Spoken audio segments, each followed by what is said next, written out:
Hello student, today we continue the chapter how to organize and reproduce. In the previous video we study on the male reproductive parts and on its functions, and today we study on the female reproductive part and what is their functions and what is the importance of the in the significant role, what is the significant role to play in the reproductions.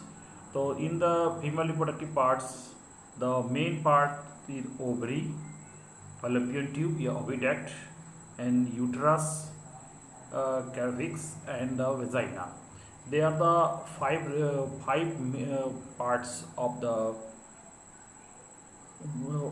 male female reproductive parts. What is the importance of the reproductive parts? So that is the female reproductive part. So you know that the male reproductive parts, the main function to production of the sperm. In the case of the female reproductive part, the main function to productions of ovum and eggs in the reproductive parts यानी पहले क्या मतलब हम इसमें क्या होता है इस रिप्रोडक्टिव पार्ट में उसमें मेल में स्पर्म का इंपॉर्टेंस होता है, इसमें जो होता है ओवम का बनना इंपॉर्टेंस होता है एग्स का बनने के लिए. तो you very well know that कि in the females the only one eggs is the form in the during the 21 days. 28 दिनों में एक ही अंडे का प्रोडक्शन होता है और फिर इसी को हम लोग कहते हैं menstrual cycle. This production of this egg by the take the 21 days और after they completed they again start this the cycle, so that is called the menstrual cycles. इसलिए इसको मेंस्ट्रुअल साइकिल कहते हैं. ये ओवरी जो है, जो हमने बात किया ओवरी, इसका जो मेन काम होता है ये हमारे 2 पेयर हो सकते हैं. द 2 पेयर सॉरी ये 2 पेयर नहीं 1 पेयर होते हैं इसमें आपका ओवरी, और इसका काम होता है प्रोडक्शंस ऑफ ओवम यानी कि एग का प्रोडक्शन करने का काम होता है. ये एक पेयर होता है, ठीक है, लेफ्ट और राइट.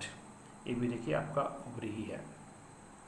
उसके बाद आता है ओविडक्ट या फैलोपियन ट्यूब, यानी कि यहाँ ओवम बनने के बाद ये फैलोपियन ट्यूब से होते हुए ये यूट्रस तक पहुँचता है.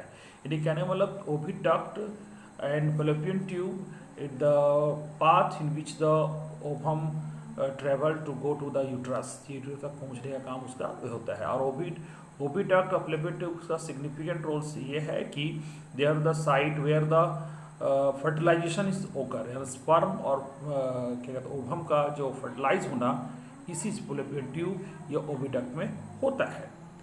उसके बाद हम लोग आते हैं यूट्रस. ये that is the fallopian tube and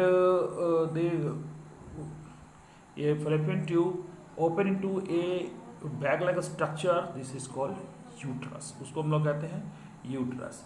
uterus जो होता है एक बैग लाइक स्ट्रक्चर होता है और जिसका जो काम होता है जिसमें मेरे कहने का मतलब ये उसमें जो बच्चे का जो डेवलपमेंट होता है इसी जगह पर होता है, ठीक है.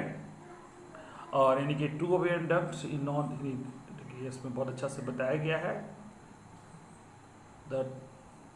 ये पॉइंट को पढ़िए, बहुत अच्छा से लिखा हुआ है कि the 2 oviduct unite to the elastic bag like structure called uterus. Uterus is open to vagina through the cervix.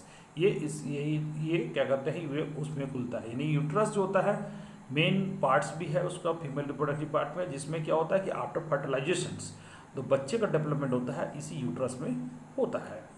Sperm into the vaginal passage during the sexual intercourses they travel to reach to oviduct and may be encounter the egg.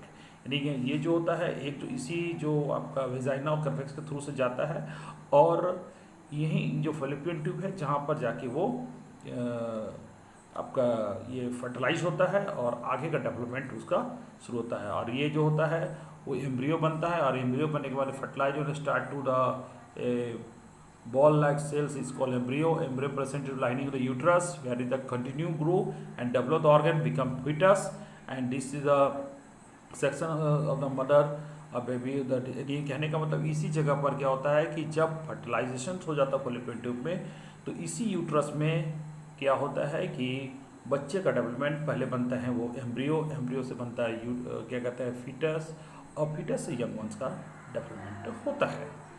और embryo में जो बच्चे का development के लिए जो nutrients है वो एक स्पेशल जिससे होता है कि एम्ब्रियो जो gate A nutrient from the mother blood cells with the help of the special tissue is called placenta, उसको हम लोग कहते हैं प्लेसेंटा। देखिए वो अच्छा से लिखा गया है। और वो जिससे क्या होता है बच्चे को, इसलिए देखिएगा कि जो हम लोग को नाभि जो होता है वो प्लेसेंटा से ही कनेक्टेड होता है। बच्चे जब जन्म होता है तो उसको अलग कर दिया जाता है, ठीक है। तो ये हो गया कि आपका जो, और हर पार्ट्स का मैंने बताया कि कैसे कैसे वो काम करता है। और और प्लेसेंटा का क्या काम है। जो प्लेसेंटा तो उसमें फिगर में नहीं दिख रहा था, लेकिन प्लेसेंटा बनता है आफ्टर फर्टिलाइजेशन, जो बच्चे का डेवलपमेंट होता है उस समय बनता है, ठीक है। तो ये हो गया आज का, हमने बताया कि इसका मतलब जो फीमेल रिप्रोडक्टिव पार्ट्स में क्या इम्पोर्टेंस है, और इसका सारे जो पार्ट्स है जैसे oviduct, fallopian tube, uterus, vagina, इस सब का खाने का काम क्या है। अब उसके बाद हमने एक बात अभी इसमें है, क्वेश्चन है कि what happened when the egg is not fertilise. हमने तो ये बताया कि एग फर्टिलाइज हुआ फैलोपियन ट्यूब में तो वो आपका डेवलपमेंट जायगोट, जायगोट डेवलप होगा आपका एम्ब्रियो, एम्ब्रियो डेवलप होगा फीटस, फीटस होगा यंग वंस में। अगर वो नहीं होता है फर्टिलाइज तब क्या होता है। तो देखिए कि ये ज़रूरी नहीं है कि वो